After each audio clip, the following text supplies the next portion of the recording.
Welcome to Friday night's video and our Master Series. I do believe this is the 38th video in our Master Series and the 8th video in our first phase processing. The next thing we want to talk about when we're sound sculpting, this might sound funny talking about sound sculpting, but things like choruses and doublers.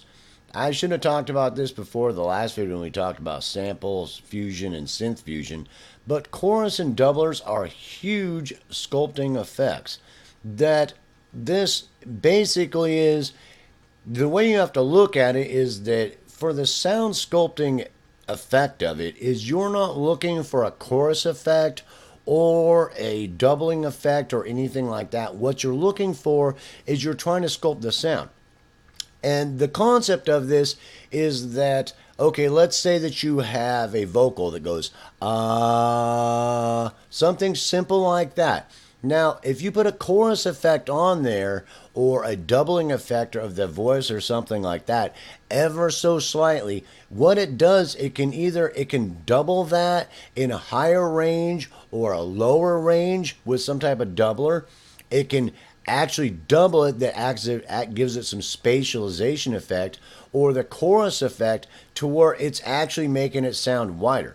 What this is doing, normally what we're shooting for is we don't really want you to hear a chorus effect or a doubling effect.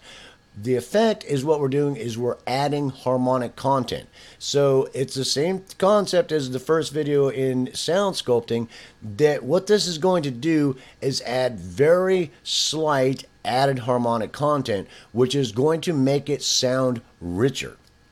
Now, when I say richer, that means it's just filling in harmonic content and adding more of the original harmonic content.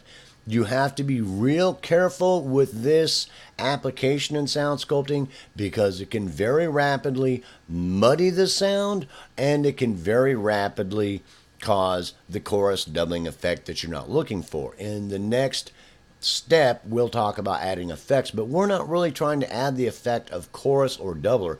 We're trying to add more harmonic content of the same content. That at this point that we've done quite a bit of sound sculpting to the sound, and to try to either double it or add this chorus effect that's going to make it sound richer is a huge sound sculpting process.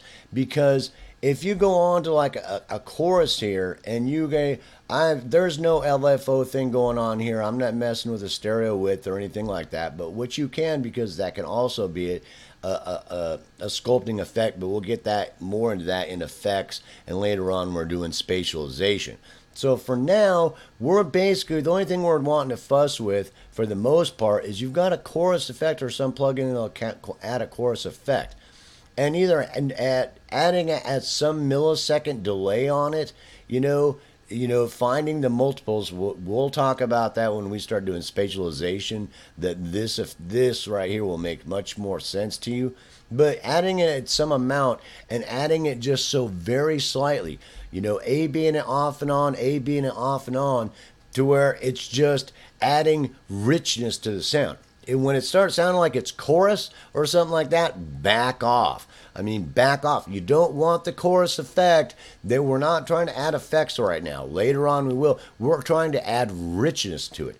And just bring it in every so slightly. It might be down to like 1% or even less sometimes, or it might be 2 or 3% or something like that.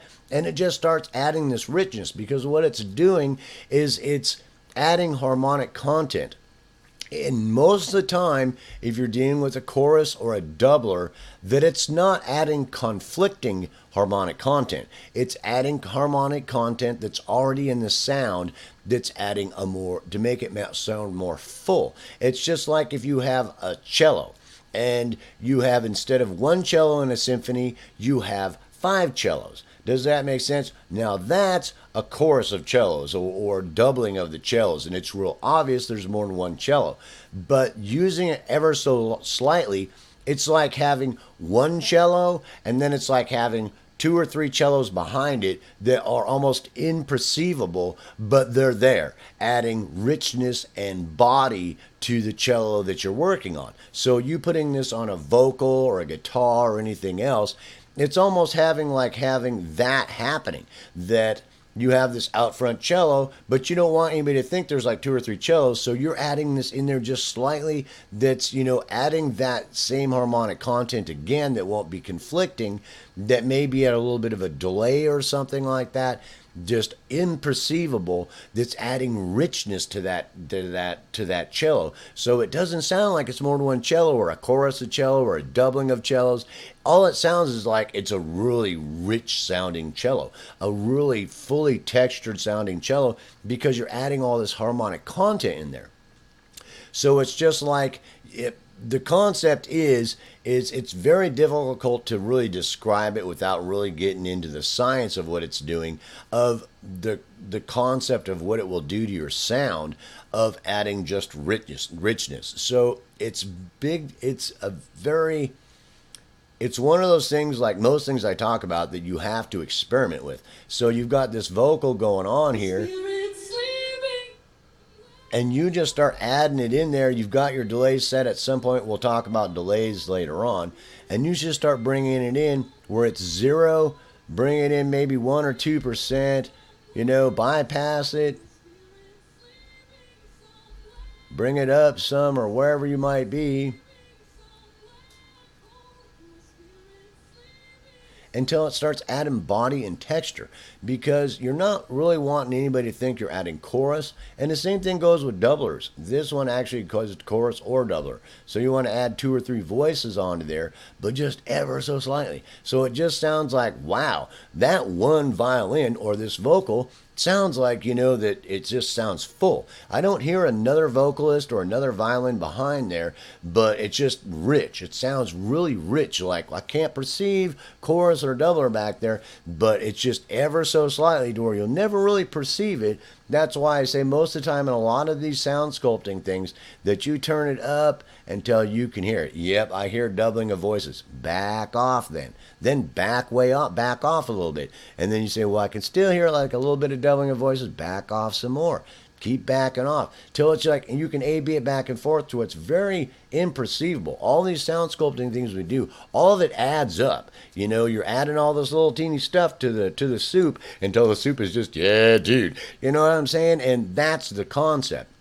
And that's a huge concept you'll come to when you're using a lot of effects like that. The reverb's one of those kind of things. You add a reverb, I hear reverb. Back off. It's like, and then, well, it's not even perceivable that I hear reverb, but it sure sounds nice and rich and full. Yeah, dude. And we haven't even got into things like reverb, that we're sound sculpting these tracks to sound as good as they can before we even get into any EQ work or spatialization, reverberations, and things like that.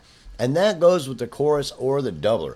And you will find that they're a huge sound sculpting tool because of the richness that they can cause. Because I'll take like a cello and do that with it, and I'll be coming into it and I've got, okay, I hear a chorus effect. I mean, it's starting to get that chorusy sound, and I'll back off, and I can still hear it a little bit. I'll back off. Now I can't really hear it, and I'll be back and forth. Yeah, but it's still making, I can hear a difference, but I can't really perceive what it is. It just sounding richer and fuller. And that's the concept. That's the sound sculpting abilities that like a chorus or a doubler can do for you, to make that performance, whether it's a vocal or a guitar, a bass, or whatever you got, any instrument or anything you got going on, can make it sound fuller. Some cases you don't want to. Some cases you want things hyper clean, and you don't want a richness and a fullness to it, that you want it bam, and you want it sharp and snappy and hard and out, in and out. And you don't want no fullness going on because of the type of application it's going into. So you got to keep that in mind also, that you're trying to richen everything up and it just sounds like this really nice soft symphony lullaby thing going on, that you don't want that happening there. It's a heavy metal song, or something, I don't know what you might be doing, but it's a huge sound sculpting tool. And just experiment with it. Get out some vocals or guitar parts or whatever and start doing that. We'll get into some delay, so if you don't really understand the delay of it, that there's intervals of delay, like Haas effect, under 36.66 milliseconds in my DAW, that it's a Haas effect, that I don't hear a doubling of it. But over 36 milliseconds, it starts sounding like it's 2 hits, dun -dun, rather than adding body. So the idea of delay, and there's intervals. quarter of that, half of that, third of that, 2/3 of that, 3/4 of that. We'll talk about that in spatialization so you can have a little bit better understanding of delay and what happens there. So, but it's a huge sound sculpting tool. And even if you don't understand that well yet, we'll get into that and just add it in there. I can hear it there. Yep, I'm hearing chorus effect. Back off. Back off. I can still hear it maybe a little bit. Back off. Okay, I'm pretty sure I can't hear nothing really, but da da da. Then A/B it back and forth. Now you listen to it normal, listen to it with it. It's adding some body. It's adding something, and it's just one of those kind of things that it's just adding just a little bit more body to it, and a little bit more flavor, and a fullness, richer texture to the sound. That's using the harmonic content that's already in the sound to make itself richer and fuller without it sounding like there's 3 or 4 vocalists or 3 or 4 violins or something like that. So really experiment with that, because that is a huge sound sculpting tool to add richness and fullness to whatever sound you're working on. So peace, hope, love. I hope you enjoyed this video, and I'll see you in the next one.